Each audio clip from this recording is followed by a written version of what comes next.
Good morning. कैसे हैं आप सब। तो जी आज दिन है सैटरडे और मेरे बच्चों का सैटरडे ऑफ होता है स्कूल का। अभी टाइम हुआ है 10:30 का। बच्चे सो के उठ गए हैं, बच्चों के पापा ऑफिस चले गए हैं नाश्ता करके, और मेरा नहाना धोना झाड़ू पोछा सब हो गया है। वो अभी नाश्ता करके गए हैं और नाश्ते में उन्होंने खाया था पोहा।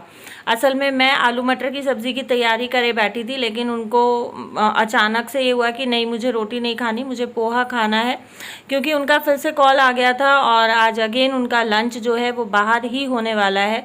असल में आज हम लोगों को जाना था खुशी को लेके फॉलो अप के लिए, लेकिन उनका अचानक से कोई अर्जेंट कॉल आ गया, केस के सिलसिले में उन्हें बाहर जाना पड़ा है। तो बस खुशी को लेके आज मैं ही जाने वाली हूँ डॉक्टर के पास। तो इसीलिए बस मैं अब जल्दी जल्दी अपना सारा काम निपटाने वाली हूँ, क्योंकि देखें काम तो मेरा सारा हो गया है। मैं छुट्टी हो या वर्किंग डे हो, औरतों का तो डेली का वर्किंग डे होता है, छुट्टी वाले दिन भी छुट्टी नहीं होती है। तो मैं अपना शेड्यूल ख़राब नहीं होने देती हूँ छुट्टी के दिन भी।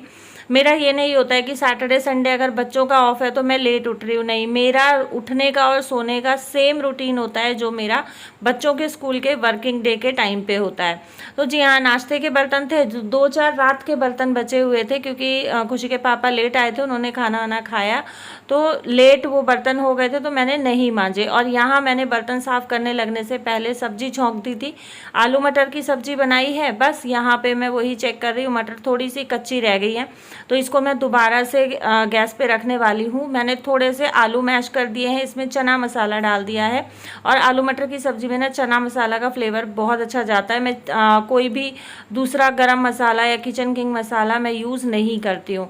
तो बस यहाँ पे जो है मैंने वापस से कुकर चढ़ा दिया है। और खुशी के पापा ना जाते जाते भी मुझे नहीं बता के गए हैं, जाने के बाद मुझे कॉल आया, तब तक मैं सब्ज़ी छौंक चुकी थी।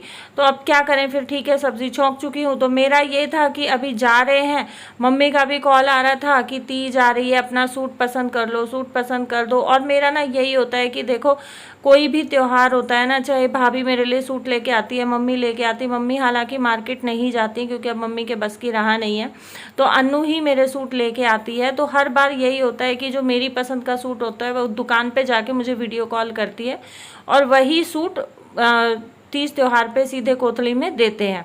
लेकिन ये रहता है कि कभी अगर मैं आई हुई होती हूँ तो मैं जाके अपनी पसंद का लेके आती हूँ। तो आज जब जाना ही था तो बस प्लान ये बना कि जाने के बाद मार्केट जाएंगे और मार्केट से सूट वगैरह भी ले आएंगे। तो जी ये सब्जियां हैं, ये मैं कल रात को ही रात को नहीं, मैंने लास्ट व्लॉग में आप लोगों के साथ शेयर किया था, बच्चों को स्कूल से पिक किया तब मैं दोपहर को ये सब्जियां लेके आई थी। रात को एक्चुअली मैं अमराई से लेके आई थी, जो 2-3 दिन पहले मैंने आप लोगों के साथ शेयर किया था शाम के टाइम, तो वही बस ध्यान में रह गया था। और यहाँ मैं सारी सब्जियों को जो मेरे फ्रिज कंटेनर्स हैं उनमें डाल के और फ्रिज में रख दूँगी। फ़िलहाल आज मैं धो के नहीं रख रही हूँ, क्योंकि अभी सुबह सुबह मुझे बहुत ज़्यादा जल्दी है और मुझे फटाफट से काम करके और फटाफट से मुझे निकलना है, क्योंकि काम निपटाते निपटाते ना 11:15 के आसपास का अभी फ़िलहाल टाइम हो गया है। और ये है कि डॉक्टर की जो अपॉइंटमेंट मिली है वो शाम की 4:30 बजे की, 4:40 की मिली है। और हमारे यहाँ से ना डॉक्टर के यहाँ जाने में लगभग 1.5 घंटा लगता है। मम्मी के यहाँ से डॉक्टर के यहाँ जाने में आधा घंटा 25 मिनट में हम पहुँच जाते हैं, तो बहुत ज़्यादा दूर नहीं पड़ता है। तो इसी वजह से मैं यहाँ से पहले जाऊँगी मम्मी के यहाँ गुड़गांव, और फिर वहाँ से मम्मी को लेके और फिर मैं खुशी को लेके डॉक्टर के यहाँ जाऊँगी। अगर भाई फ्री हुआ, घर पे हुआ, तो भाई के साथ जाएंगे, और भाई की भी अगर कोई मीटिंग वगैरह हुई, वो घर पे नहीं हुआ, तो फिर हम खुद ही जाएंगे। तो बस यहाँ पे मैं जल्दी जल्दी, मेरे यही 2-4 काम बचे हुए हैं। झाड़ू पोछा मैं नहाने से पहले ही कर चुकी हूँ, डस्टिंग मैं नहाने से पहले कर चुकी हूँ। अब मेरी हेल्पर का पता नहीं है कि वो कल से आएगी, मंडे से आएगी, कब से आएगी, ना तो उसका कोई कॉल आया है ना ही मैंने कोई कॉल किया है। अच्छा, मुझे ना एक कॉमेंट आया था कि दीदी आपका खुद का फ्लैट है, आप रेंट पे रहते हो या आप कहाँ पे रहते हो, इस तरीके के कमेंट्स बहुत ज़्यादा आ रहे हैं। तो जी ये मेरा रेंट का फ्लैट है, रेंटेड अपार्टमेंट है, और मैं द्वारका दिल्ली में रहती हूँ। बहुत सारे कमेंट्स आ रहे हैं आप कहाँ से हो, आपका मायका कहाँ पे है। तो जी मैं प्रॉपर गुड़गांव गांव की बेटी हूँ, और दिल्ली नजफगढ़ मेरा ससुराल है। मैंने आपको पूरा डिटेल दे दिया है। बहुत सारे नए जो हैं सब्सक्राइबर्स हमारी खुशी फैमिली ब्लॉग्स के साथ जुड़ रहे हैं, तो बहुत ऑब्वियस सी बात है, जो नए जुड़ रहे हैं वो हमारे बारे में जानना चाहते हैं, जो हमारे वीडियोस देख रहे हैं, जिन्हें हमारा काम पसंद आ रहा है। तो देखें, इसी वजह से मैं हर वीडियो में जब भी मुझे ये कमेंट्स आते हैं तो मैं आप लोगों के साथ शेयर कर देती हूँ कि मैं कहाँ से हूँ और रेंटेड अपार्टमेंट है। अच्छा, बहुत सारे कल के वीडियो में मुझे कमेंट्स आए कि दीदी आपने जो रिंग्स पहनी है वो गोल्ड की हैं या आर्टिफिशियल हैं। तो जी देखें, आर्टिफिशियल ज्वेलरी कोई भी हो मुझे सूट नहीं करती है, इसीलिए मैं आर्टिफिशियल ईयररिंग्स भी नहीं पहनती हूँ।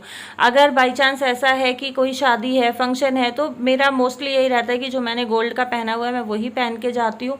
लेकिन कभी ये होता है समटाइम कि ड्रेस के हिसाब से मुझे ज्वेलरी टाई अप करनी है, तो मैं क्या करती हूँ कि घंटे 2 घंटे के लिए ही मैं पहनती हूँ, क्योंकि उसके बाद ना मेरे कान पक जाते हैं। तो मुझे आर्टिफिशियल ज्वेलरी नहीं सूट करती है। तो जितना भी जो भी मैं ज्वेलरी पहनती हूँ मेरी सब रियल है, गोल्ड की ज्वेलरी है, आर्टिफिशियल नहीं मैं पहनती हूँ। तो ये मेरी गोल्ड की ही है। अच्छा, कमेंट आया था कि दीदी आप डिज़ाइन शेयर करना, तो जो डिज़ाइन मुझे टाइम लगेगा तो मैं ज़रूर आप लोगों के साथ शेयर करूँगी। और यहाँ सब्ज़ी बन गई थी, सब्ज़ी मैंने डोली में ट्रांसफ़र कर दिया और चावल मैंने चढ़ा दिए, क्योंकि चावल भी मैंने पहले से ही धुल के रखे हुए थे। तो अब धुले धुलाए चावल तो मैं नहीं छोड़ सकती हूँ, ख़राब हो जाएंगे। और कल एकादशी है, कल चावल नहीं खाए जाएंगे संडे को। तो जी बस यहाँ से सब्ज़ी चावल पैक करके और हम लोग निकल गए हैं घर के लिए, गुड़गांव के लिए। गुड़गांव पहुँचेंगे और बस घर पहुँचते ही मम्मी से मेरी बात हो गई है, हम लोग निकलेंगे मार्केट के लिए। और बाहर से बाहर हम लोग निकल आए मार्केट के लिए। यहाँ पे मैं ईयररिंग्स देख रही थी और लास्ट टाइम आप लोगों ने बोला था कि गुड़गांव सदर बाज़ार को थोड़ा सा डिटेल में आप हमारे साथ शेयर करो, तो मैं ईयररिंग्स लेने लगी थी 50-50 रुपये में ईच, कोई भी आप ले सकते हैं। तो मुझे यहाँ ये टॉप दिखे और ये टॉप बहुत सुंदर है। मैं 4 मैंने टॉप छांटे थे, तो यही वाला जो आप लोग स्क्रीन पे देख रहे हो, लेकिन ये वाला टॉप पता नहीं किस तरीके से एक्सचेंज हुआ, मिसप्लेस हुआ। तो जो टॉप वाले भैया उन्होंने 3 ही टॉप दिए और ये टॉप है मात्र 200 रुपये का एक। गुड़गांव का जो सदर बाज़ार है बहुत रीज़नेबल रेट में है। देखें, जो सरोजनी नगर जाते हैं ना उनको पसंद होगा, लेकिन मुझे सरोजनी नगर बिल्कुल पसंद नहीं आता। मैं 2-3 बार जा चुकी हूँ, आप बिलीव नहीं करेंगे, मैं सरोजनी नगर से तीनों बार खाली हाथ आई हूँ। मुझे गुड़गांव के सदर बाज़ार से बेस्ट कुछ भी नहीं लगता। और बस वहाँ पे टॉप लेने के बाद हम लोग आ गए हैं सूटों की दुकान पे। और हम लोग आए ना तो लाइट नहीं थी दुकान में, लेकिन हम जैसे ही सूट देखने लगे तो लाइट आ गई। और बहुत प्यारा सा स्टॉक आया हुआ है, बहुत प्यारे प्यारे गर्मियों के सूट आए हुए हैं, फेस्टिवल्स के हिसाब से सूट आए हुए हैं।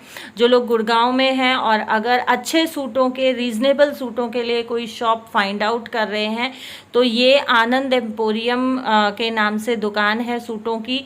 और सब्जी मंडी वाली गली में है। पोस्ट ऑफिस वाली गली से रामोतार मार्केट को जब आप क्रॉस करोगे गली को, तो उसके बिल्कुल सामने ये दुकान है आनंद एम्पोरियम के नाम से। बहुत रीज़नेबल सूट होते हैं। अच्छा, इनका ना कपड़ा कभी भी ख़राब नहीं निकलता है। जिस कपड़े में इनको डिफेक्ट लगता है या जिस कपड़े में इनको डाउट होता है, तो ये खुद बना कर देते हैं कि ये मत लो, ये कपड़ा ठीक नहीं है। मार्केट से सूट लेने के बाद हम लोग डायरेक्ट निकल गए हैं डॉक्टर के लिए और हम लोग पहुँच गए हैं डॉक्टर के क्लिनिक पे।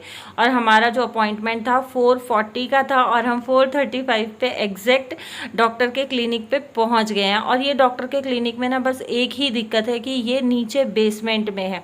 तो जिसको पैरों में दिक्कत है या जिसको सीढ़ी चढ़ने उतरने में दिक्कत होती है ना, बस उनके लिए थोड़ी सी मुसीबत हो जाती है। अब जैसे मम्मी है, मम्मी को थोड़ी सी दिक्कत होती है सीढ़ियाँ चढ़ने उतरने में, तो थोड़ी सी इस चीज़ को लेके ये थोड़ा अनकंफर्टेबल सा हो जाता है। बाकी डॉक्टर बहुत अच्छे हैं। अगर डॉक्टर का मैं रिव्यू का बात करूँ तो देखें, मुझे पहली बार में ही बहुत ज़्यादा सेटिस्फेक्शन हुआ है। अच्छा, बहुत सारे कॉमेंट्स आ रहे थे कि माइग्रेन का प्लीज़ आप रेमेडी शेयर करो, प्लीज़ रेमेडी शेयर करो। तो देखें, अभी मैं 2 दिन बाहर हूँ, सैटरडे और संडे, तो मैं आप लोगों के साथ ट्यूसडे को फॉर श्योर जो है माइग्रेन की रेमेडी शेयर करने वाली हूँ। आप लोगों के साथ मैं रेसिपी शेयर करूँगी, आप लोग ज़रूर उस रेसिपी को ट्राई करना, वीडियोज़ में जुड़े रहना, बने रहना साथ में, तभी आप लोग रेमेडी का फ़ायदा उठा पाएंगे, रेसिपी आप लोगों तक पहुँच पाएगी। अगर आप लोग वीडियो स्किप करेंगे तो रेसिपी हो सकता है आप लोगों से स्किप हो जाए। और देखिए, जब मैं ब्लॉग के बीच में रेसिपी आप लोगों के साथ शेयर करती हूँ ना, तो मेरे लिए भी रेसिपी फाइंड आउट करना थोड़ा सा डिफ़िकल्ट हो जाता है। तो बस इसीलिए आप लोगों से रिक्वेस्ट करना चाहूँगी कि आप लोग वीडियोस के साथ कंटिन्यूएशन बना के रखें। ट्यूसडे नहीं तो वेडनेसडे को मैं ज़रूर आप लोगों के साथ माइग्रेन की 100% काम करने वाली रेसिपी रेमेडी शेयर करने वाली हूँ।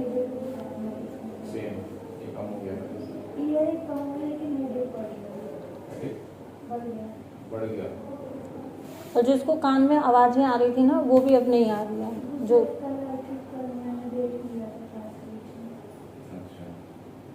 से बेटर है मतलब। हाँ, पहले से कुछ बेटर है, लेकिन इसका क्या है, वही पहले वाला सीन है कि शाम को 6 बजे के आसपास अगर इसने एक नैप ले लिया तो इट्स फाइन, अगर नहीं लिया तो फिर इसको बहुत तेजी से वो ट्रिगर करता है। वो लाइफ में चेंज लाना पड़ेगा, सब चीजें करनी पड़ेगी। ठीक है, दवाइयाँ हमारी ठीक चल रही हैं, ये नीचे वाली दवाई बंद करेंगे हम मैक्सिमम। इसका कोर्स 6 हफ्ते चलेगा, ठीक है। लेकिन आपको जो भी ट्रिगर लगता है ना, आपको नैप लेना तो लेना ही है। शाम को 6 बजे नैप लेने के बाद फिर ये रात को 2:30, 3, 2 बजे ऐसे सोती है, फिर ये बहुत लेट नाइट सोती है। फिर वही स्कूल के लिए मॉर्निंग में अर्ली मॉर्निंग उठना होता है 6, 6:30 बजे। वो तब नींद नहीं आती है इसको, एग्जैक्ट 6 बजे ही नींद आती है। वो 6 बजे पता नहीं, वो मुझे भी नहीं सिनेरियो इसका समझ में आ रहा है। 6 बजे वाला जो ट्रिगर है ना इसका, अगर 6 बजे सो गई तो ठीक है, नहीं तो वो एकदम से ट्रिगर करता है फिर। तो जी डॉक्टर के पास से फ्री होने के बाद अभी हम लोग चल रहे हैं घर, और अभी फ़िलहाल डॉक्टर ने खुशी को दी है 3 हफ्ते की दवाई, 6 हफ्ते का टोटल कोर्स बताया है डॉक्टर ने। और सुबह से मैंने कुछ भी नहीं खाया हुआ है, और अभी टाइम हो गया है 5:30 बजे का। तो बीच में ना छल्ली वाला खड़ा था, बहुत तेज़ भूख लगी है, तो बस हम लोग यहाँ पे रुके हैं छल्ली वाले से छल्ली लेने के लिए। और हम मार्केट गए ना, बहुत अच्छा मौसम था, हल्की हल्की बूंदाबांदी हो रही थी, लेकिन इस टाइम तक इतनी गर्मी हो गई थी, 5 मिनट के बाद ही बहुत तेज़ धूप निकल आई थी, और बहुत चिलचिलाती धूप में ना बहुत कड़क वाली गर्मी हो गई थी। तो जी बस छल्ली हम लोगों की रेडी हो गई है, छल्ली खाएंगे और फिर चलेंगे घर को। तो इस वीडियो को करते हैं यहीं पे एंड। आज के लिए लेती हूँ आप लोगों से विदा, मिलूंगी कल एक नए वीडियो के साथ। तब तक आप लोग मेरी वीडियो को अगर पसंद आती है तो लाइक करें, शेयर करें फैमिली, फ्रेंड्स एंड रिलेटिव्स के साथ, और अगर चैनल सब्सक्राइब नहीं किया तो उम्मीद करती हूँ कि अगर वीडियो पसंद आई होगी तो आप लोग चैनल को भी ज़रूर सब्सक्राइब करेंगे, ऑल नोटिफिकेशन वाली बेल आइकन के साथ। देखें, आप लाइक करते हैं, आप कमेंट करते हैं, आप डिसलाइक करते हैं, आपके डिसलाइक से भी मुझे मोटिवेशन मिलता है, क्योंकि मुझे ये रहता है कि नहीं, इसमें कहीं ना कोई कमी है, इसलिए इनको मेरी वीडियो पसंद नहीं आई है। तो मैं उस कमी को ढूंढने की कोशिश करती हूँ, ढूंढ के उस कमी को निखारने की कोशिश करती हूँ। मुझे नेगेटिव कमेंट्स भी आते हैं ना, तो मैं डिलीट नहीं करती हूँ, मैं उनको भी थैंक यू बोलती हूँ। तो जी thank you so much for watching.